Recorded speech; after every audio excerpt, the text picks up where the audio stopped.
누가복음 9장 28절에서 36절의 말씀입니다. 오늘 본문 누가복음 9장 28절에서 36절의 말씀입니다. 함께 교독하시겠습니다. 제가 먼저 읽겠습니다.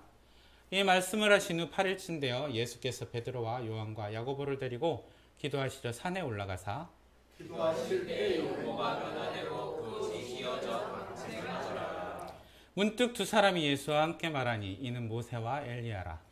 영광 중에 나타나서 장차 예수께서 예루살렘에서 별세하실 것을 말할세.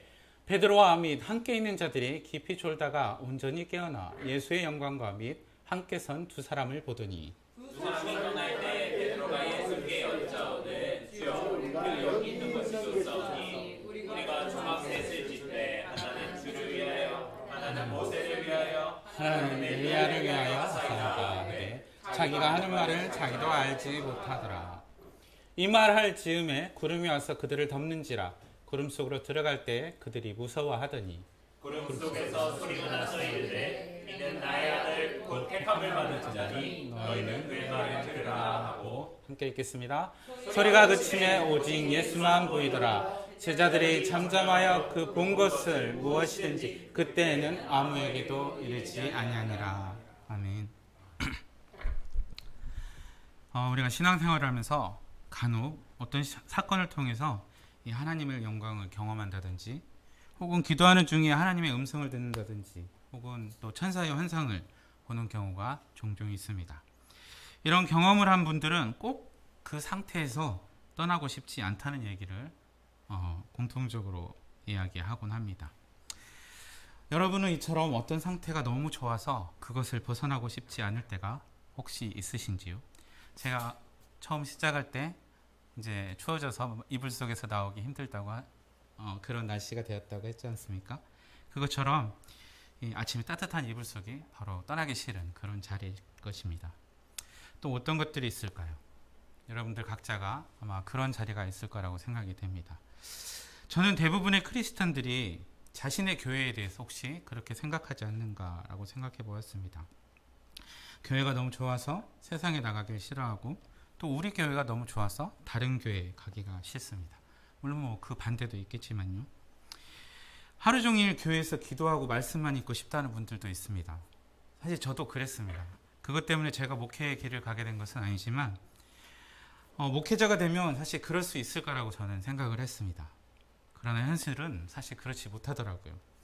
아이러니하게도 목회자가 되면 하루 종일 교회에서 기도하고 말씀만 읽을 수가 없습니다. 사역을 위해 여러 가지 일들을 하게 되더라고요.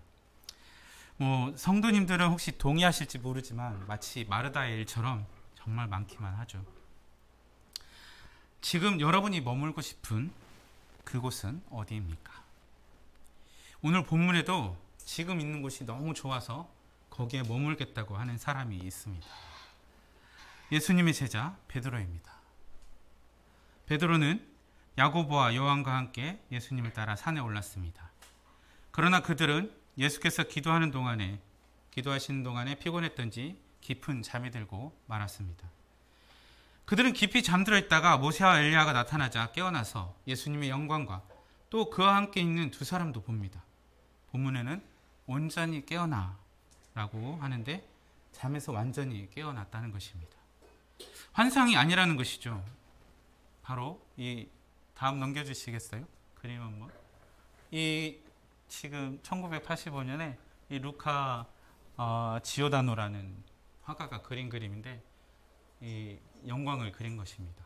예수께서 영광스럽게 변화된 모습인데 사실 이 그림과 같았을지는 알 수가 없습니다. 그러나 분명한 것은 이들이 세 제자가 보았던 것이 바로 실제였다는 것이죠. 그런데 베드로가 이렇게 말한 것은 사실 제정신으로 한 게 아니라고 성경은 말합니다. 마가복음의 평행본문을 보면 베드로가 심히 무서워서 횡설수설한 것으로 말하고 있습니다. 오늘 본문에서도 자기가 무슨 말을 하고 있는지 모르는 채 그렇게 말하였다고 이야기하고 있습니다. 바로 하나님의 영광을 그곳에서 보았기 때문입니다. 성경에서 하나님의 영광을 본 사람은 아마 보통 어떤 반응을 우리가 본다는 것을 성경에서 알 수 있습니까? 출애굽기 24장 17절에는 산 위에 여호와의 영광이 이스라엘 자손의 눈에는 맹렬히 타오르는 불같이 보였다고 합니다. 그 광경을 보는 이스라엘 백성들은 감히 가까이 하지 못하고 모세 보고 대신하라고 했습니다. 이사야는 환상 중에 보좌에 앉으신 하나님을 보고 이제 죽게 되었구나 라고 생각했습니다.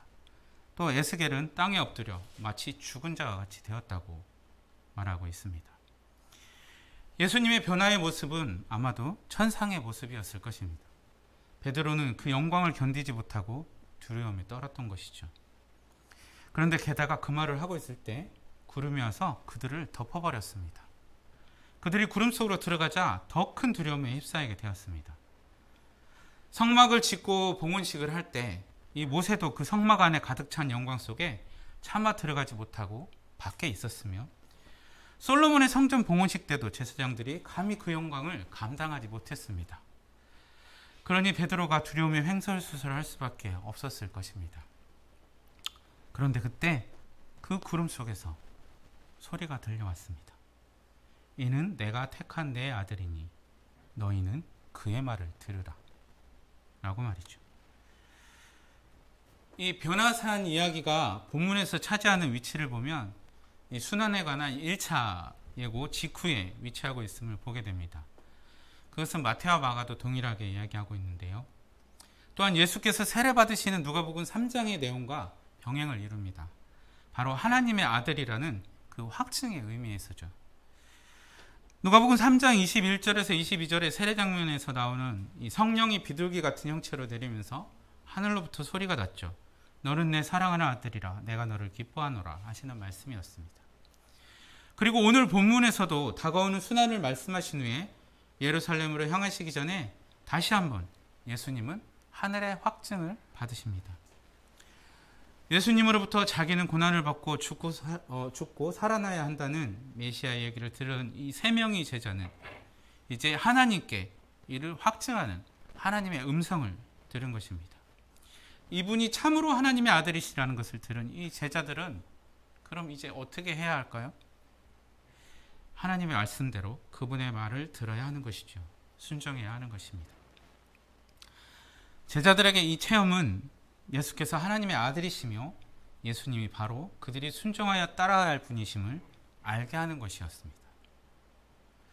여기서 들으라 하는 말에 우리는 생각나는 게 있죠. 네, 신명기의 쉐마 이스라엘을 떠올리게 됩니다. 들으라, 이스라엘아 들으라 라는 말씀이죠. 신명기 6장 4절의 말씀입니다. 한번 같이 읽어볼까요? 이스라엘아 들으라, 우리 하나님 여호와는 오직 유일한 여호와이시니. 아멘. 지난 시간에 구약에서 말씀을 듣는다는 것은 말씀대로 행한다는 것을 포함한다고 하였습니다. 들으라에 해당하는 이 히브리어 쉐마는 주목하여 보다 라는 뜻 외에 순종하다 라는 의미로도 사용되는 단어입니다. 그러므로 쉐마 이스라엘 하는 말은 주목하여 듣고 그 말대로 행하라 라는 말과 같은 의미가 될 수 있을 것입니다. 이어서 말하는 신명기가 말하는 순종이 무엇입니까? 바로 마음을 다하고 뜻을 다하고 힘을 다하여 내 하나님 여호와를 사랑하라는 말씀입니다. 그러나 조금 더 확장하여 보면 모세의 가르침 전체를 의미하는 것이기도 합니다. 그리고 신명기 6장 10절부터 그것의 세부적인 방법을 이야기하고 있습니다. 그런데 이 얘기를 하면서 이 불순종에 대한 경고를 같이 겸하고 있습니다.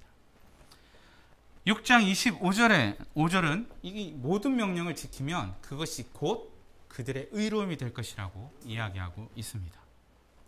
그런데 과연 어떻습니까? 그렇게 되었습니까? 유대인들이 철저히 율법을 지켰으며 그래서 그것이 그들의 의로움이 되었습니까? 주님의 형제 야고보는 이렇게 말합니다. 야고보서 2장 10절에서 누구든지 온 율법을 지키다가 그 하나를 범하면 모두 범한 자가 되나니, 율법을 온전히 지킨 자는 한 사람도 없었고 율법으로 인해 의롭다고 인정된 자도 하나도 없었습니다. 사도 바울이 율법에 있어서 정통하다고 하는 이 바리새인이었지만 그조차도 율법으로는 죄를 깨달을 뿐이라고 로마서 3장 20절에서 말하고 있습니다. 율법이 그럴진데 그럼 우리는 무엇을 듣고 무엇을 지켜야 합니까? 어떤 말씀에 순종해야 하는 것일까요? 하나님께서 왜 모세의 말을 들으라 하든지 아니면 내 말을 들으라 하지 않으시고 그의 말을 들으라 라고 하셨을까요? 요한복음에서 나를 보내신 이라는 말씀이 여러 번 반복됨을 우리가 볼 수 있습니다. 나중에 혹시 요한복음을 다시 읽어보실 때 이 말이 얼마나 반복되는지를 한번 살펴보시기 바랍니다. 요한복음 8장 42절에 이렇게 이야기합니다. 같이 한번 읽어보실까요?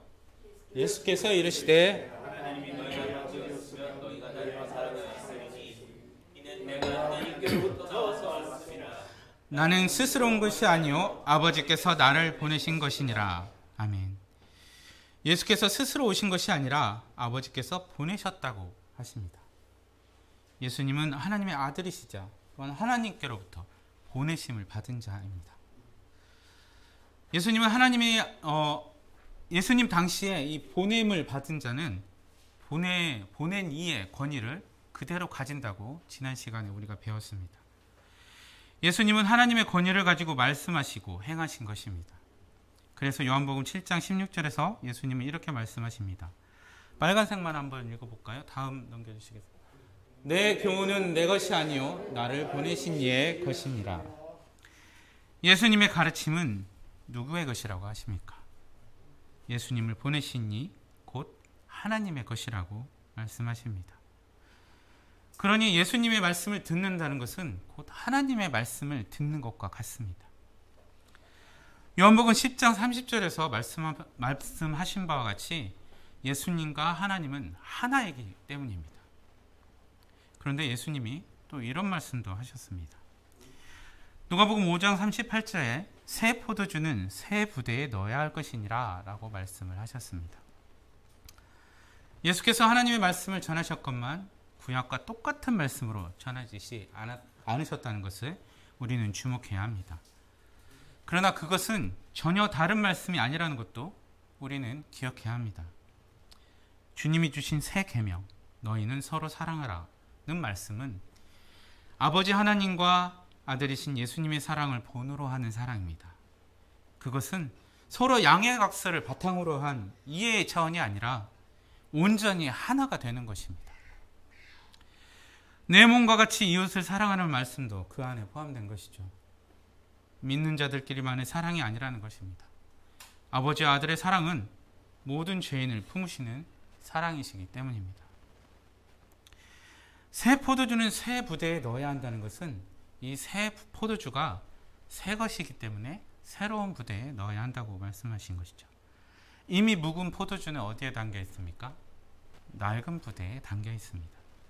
그리고 그것은 그것대로 맛을 냅니다. 그래서 묵은 포도주를 마신 사람은 묵은 것이 좋다라고 말한다고 누가복음 5장 39절에서 주님은 말씀하셨습니다. 그러나 새 포도주는 새 부대에 넣어야 둘 다 보존을 할 수가 있습니다. 우리가 가지고 있는 믿음은 바로 이 새 부대입니다. 우리가 사도들을 통해서 전해받은 주님의 교훈은 바로 새 포도주입니다. 그러므로 이 새로운 교훈을 낡은 사고방식 속에 넣어서는 안 될 것입니다. 낡은 사고방식은 율법주의적인 사고방식입니다. 모든 부정한 것과 구별되어야 한다는 구약적인 사고방식입니다. 원수는 원수로 갚으라는 율법 아래의 사고방식입니다. 그러나 새 부대에 넣을 주님의 새 포도주는 무엇입니까? 원수마저도 사랑하고 오른편 뺨을 치는 자에게는 왼편도 돌려대는 것입니다. 모세에게 긍휼히 여길 자를 긍휼히 여기고 불쌍히 여길 자를 불쌍히 여기라 하신 말씀은 우는 자와 함께 울어주는 긍휼의 마음에 담겨야 하는 것입니다. 그런데 그리스도인 중에는 새 포도주를 낡은 부대에 넣으려는 사람들이 있습니다. 그들은 아직도 옛 언약에 매어 있습니다. 그렇다고 구약을 무시하라는 말씀이 아니죠. 지난 시간에 말씀드린 대로 구약은 신약의 빛 아래에서 해석되어야 합니다. 신약의 빛으로 해석되어야 합니다. 하나님의 아들이신 예수님이 이 땅 가운데 오시기까지 인간의 역사를 통해서 이 하나님께서 어떻게 그분의 뜻대로 구속사를 이루어 오셨는지를 보아야 합니다. 구약의 말씀을 예수님께서 어떻게 해석하였는지를 살펴보아야 합니다. 예수께서 말씀하신 바와 같이 율법의 정신인 사랑의 관점에서 재해석되어야 합니다. 그러나 많은 분들이 구약의 말씀을 아직도 문자 그대로 해석하여서 정한 것과 부정한 것, 또 그렇게 나누고 또 부정한 것으로 치부한 것은 정죄하기에 이릅니다. 신약이 쓰여지던 시대에 이 고린도에 있었던 교회에 분쟁이 있었습니다. 어떤 사람은 나는 바울 편이다. 어떤 사람은 나는 아볼로 편이다. 어떤 사람은 나는 게바 편이다 하고 또 어떤 사람은 나는 그리스도 편이다 라고 하였습니다. 그런데 2000년이 지난 지금 어떻습니까? 지금도 여전히 이런 분쟁이 교회 안에 있습니다. 서로 편을 나누고 다툽니다. 바울의 말대로 그리스도께서 갈라지셨습니까? 예수께서 말씀하시길 사람들이 우리가 그분의 제자인 줄 어떻게 안다고 했습니까? 요한복음 13장 35절의 말씀을 한번 같이 읽어보겠습니다. 너희가 서로 사랑하면 이로써 모든 사람이 너희가 내 제자인 줄 알리라. 우리가 서로 사랑하면 그것으로 우리가 예수님의 제자인 줄 안다고 하셨습니다. 그럼 우리가 서로 분쟁한다면 우리가 예수님의 제자인 줄 알 수가 있을까요? 과연 제자가 맞을까요? 지금 많은 그리스도인들이 이런 분쟁의 자리에 서 있는 것을 보게 됩니다. 바리새인들이 이 예수님이 귀신의 왕을 힘입어 귀신을 쫓아낸다 했을 때 예수님은 어떻게 말씀하셨습니까? 예수께서 그들의 생각을 아시고 이르시되 스스로 분쟁하는 나라마다 황폐하여지며 스스로 분쟁하는 집은 무너지느니라 라고 하셨습니다. 이것이 비단 사탄의 무리에게만 해당하겠습니까? 교회도 마찬가지입니다. 분쟁하는 집은 무너지고 맙니다. 봉사에 열심인 기독교인이라고 해서 다 예수님의 제자가 아니라는 것을 우리는 잘 알고 있습니다. 업적이나 논리가 아닌 혹은 엄격한 제자 훈련이 아닌 서로 사랑함으로써 예수님의 제자라는 것이 증명된다는 것을 반드시 우리는 기억해야 합니다. 그리고 사실 부정한 것이 어디 있습니까? 혹자는 율법에 나와 있다고도 말할 수 있습니다. 말할지도 모르죠. 그러나 이미 베드로에게 하나님께서 3번이나 정하다고 하신 바 있습니다. 사도행전 10장에 나오는 하늘로부터 내려온 바구니 속의 이 부정한 짐승은 이스라엘 밖에 있었던 바로 우리들입니다. 우리에게 임한 하나님의 값없는 은혜는 정하다고 하신 이스라엘을 넘어서 모든 사람에게 주어진 것입니다. 그렇다면 과연 먼저 진리를 알았다고 해서 그가 특별한 이일까요? 꼭 나중된 자로서 먼저 된 자만 있는 것이 아니죠. 먼저 된 자로 나중된 자도 있다고 주님은 말씀하셨습니다. 진리를 먼저 깨우쳤다고 해서 특별한 것이 아니라는 거죠. 다만 조금 더 일찍 깨달았을 뿐입니다. 조금 더 일찍 알고 조금 더 많이 안다고 해서 그것이 자랑할 일이 아니라는 것입니다. 그건 한국교회가 만약 그 어디에서도 볼 수 없는 부흥의 은혜를 입었다면 자랑할 것이 더욱 없습니다. 그건 그만큼 더 큰 은혜가 부어졌다는 의미이므로 자랑할 것이 아니라 더욱더 겸손하게 감사해야 할 일입니다. 그런데 지금 한국교회는 어디로 가고 있습니까? 교회의 크기가 왜 자랑이 되고 교인의 수가 왜 자랑이 되는 것입니까? 너도 나도 누가 누구를 판단하고 정죄하기에 바쁩니다. 누가 판단자의 자리에 앉히셨습니까? 우상 숭배와 음행에 우리가 타인을 판단하고 정죄할 근거가 어디 있습니까? 물론 스스로는 해야 되겠죠. 우리는 그것을 회개라고 말하지 않습니까? 타인을 향한 판단과 정죄의 자리가 아닌 나 자신을 향한 회개의 자리로 나아가는 은혜가 우리에게 있기를 바랍니다. 예수님은 새로운 시대에 맞는 새로운 언약을 주셨습니다. 옛 언약은 이 새 언약으로 대체되었습니다. 이제 원수를 원수로 갚는 시대는 종지부를 찍었습니다. 이제는 원수를 사랑으로 갚을 때입니다. 만약에 저 교회밭 세상이 우리의 원수라면 이 세상을 우리가 사랑해야 할 대상으로 여겨야 하는 것이죠. 그러기 위해서는 교회 안에서만 머물러 있어서는 안 되겠죠. 세상으로 나아가야 합니다. 그러나 또한 그리스도인 우리는 이 세상에 매몰되어서는 안 됩니다. 세상에 공감하되 세상과 같이 되어서는 안 되는 것이죠. 그래서 그리스도인은 경계선상에 있는 존재인 것입니다. 세상 속에서 복음을 전하면서 세상과 구별되어야 하는 것입니다. 그러나 그 구별은 정하고 부정하고의 구분이 아닙니다. 나 자신이 하나님 앞에 얼마나 성결한지를 말하는 것입니다. 단지 세상과 다르다고 구별되는 것이 아닌 것이죠. 혹시 보셨을지 모르겠지만 기독교 영성의 고전으로 이 철로역정이라는 책이 있습니다. 주인공 크리스찬이라는 이름의 남자가 천상을 향해 가는 이야기죠. 마찬가지로 그의 버금가는 카톨릭의 고전이 있는데요. 제목은 높은 데서 사슴처럼이라는 책이 있습니다. 한나 버나드라고 하는 영국 작가의 책인데요. 이제 절판이 되었더라고요. 영어 버전밖에 없습니다. 이 책 역시 철로역정과 마찬가지로 성경 말씀을 모티브로 쓰여진 책입니다. 주인공 이름이 의미심장하게도 두려움입니다. 그리고 그가 사는 곳은 더 의미심장하게 수치의 골짜기입니다. 두려움은 한쪽 다리가 짧아서 절뚝거리고 입이 비뚤어져서 보기 흉한 존재였습니다. 그러던 어느 날 두려움이 섬기던 목자가 높은 데에 있는 사랑의 왕국으로 함께 가자고 합니다. 목자를 따라 나서는 두려움을 다시 되돌리려는 이 친척들의 온갖 방해에도 불구하고 두려움은 높은 곳에 올라서 마침내 날랜 다리를 얻고 새로운 모습으로 변합니다. 이를 연상케 하는 이 시편의 시도 있습니다. 시편 18편 33절의 말씀인데 한번 같이 읽어보실까요? 나의 발을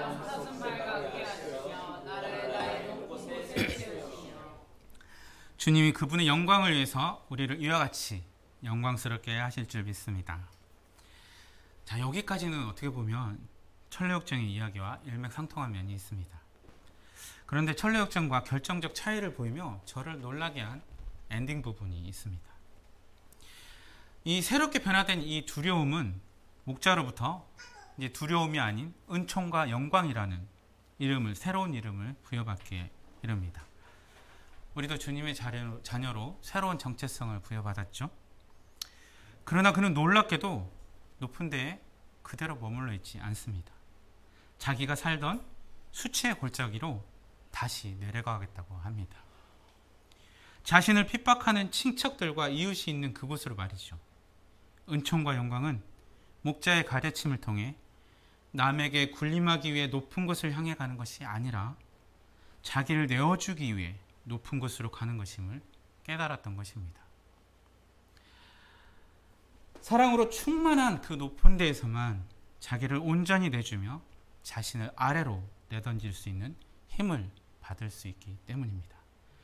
그렇게 하나님은 높은 곳에서 자기를 던져 낮고 낮은 이곳으로 내려오셨습니다. 에베소서 4장 9절의 말씀 같이 한번 읽어보시겠습니다.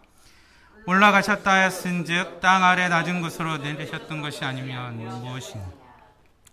새번역 성경은 이렇게 이야기합니다. 그런데 그분이 올라가셨다고 하는 것은 먼저 그분이 땅의 낮은 곳으로 내려오셨다는 것을 말하는 것이 아니고 무엇이겠습니까? 그것은 세상을 향한 아버지의 지고하신 사랑 때문이었습니다.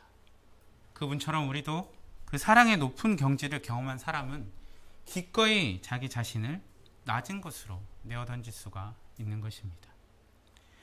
진정한 사랑을 깨달은 두려움, 아니 은총과 영광은 자기를 핍박하던 친척들이 있는 수치의 골짜기로 내려가 그곳에서 사랑을 실천할 용기를 얻습니다. 자기를 내어주는 진정한 사랑의 가치를 깨달았기 때문입니다. 우리를 그분의 은혜 가운데 불려주신 그분의 은혜, 그분의 사랑을 우리가 깨달았다면 우리도 이와 같이 우리 자신을 내어줄 수 있을 것입니다.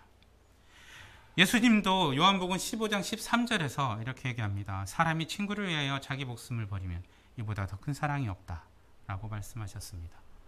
그리고 이것은 비유의 말씀이 아닙니다. 문자 그대로 예수님은 친구라 부르신 우리를 위해 자기 목숨을 내어주셨습니다. 은총과 영광은 수치의 골짜기에 있는 가족과 친척들이 처음에는 자기 말을 듣지 않을 것이라고 알았지만 그 말을 자기 말을 듣지 않을 것을 알았지만 목자이신 함께 하시는 주님이 무슨 말을 해야 할지 말해줄 것을 믿었습니다. 우리에게도 주님이 주신 말씀이 있습니다. 너희가 말해야 할 것을 바로 그 시각에 성령께서 가르쳐 주실 것이다. 누가복음 12장 12절의 말씀입니다. 제자들이 회당과 통치자와 권력자 앞에 끌려갈 때 어떻게 대답하고 무엇을 대답할지 또 무슨 말을 할까 염려하지 말라며 주님이 주신 말씀입니다. 이것은 단지 당국에 끌려간 제자들에게만 하신 말씀이 아닐 것입니다. 우리가 세상에 우리의 믿음을 증명해야 할 때도 마찬가지로 성령께서 우리에게 가르쳐 주실 것입니다. 베드로는 눈앞에 펼쳐진 하나님 나라의 영광에 압도되어 두려움에 자기도 모르는 말을 내뱉었습니다. 그러나 어쩌면 그것이 베드로의 속내였는지도 모릅니다.